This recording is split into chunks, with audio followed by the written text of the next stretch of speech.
Matthew Hopkins was an English witch hunter during the 17th century and notorious for his role in the East Anglican witch trials. He gained a reputation as a self-proclaimed Witchfinder General, although he had no official title. Hopkins rose to prominence during the English Civil War, a period of social and political upheaval.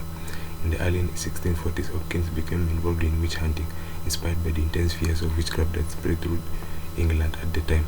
The fear of witches was amplified by the war and a series of social unrest, including economic difficulties, which led to a heightened search for scapegoats.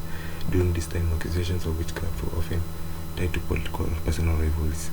Hopkins used aggressive and often brutal methods to identify witches, including witch tests such as infamous swimming test, where the accused would be debunked into water to see if they floated, seen as a sign of guilt.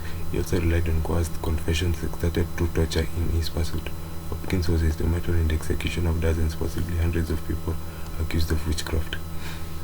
Hopkins' witch hunting campaign took place mainly in Essex, Suffolk, Norfolk, and Cambridgeshire. His methods and zeal for rooting out witches earned him both fame and infamy.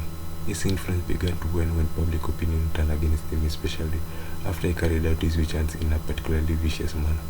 Eventually, in 1647, after having led the witch hunts for several years, Hopkins disappeared from public view and his life after that is shrouded in mystery. It is believed that his health deteriorated due to psychological toll of his action, and some sources suggest he died in relative obscurity.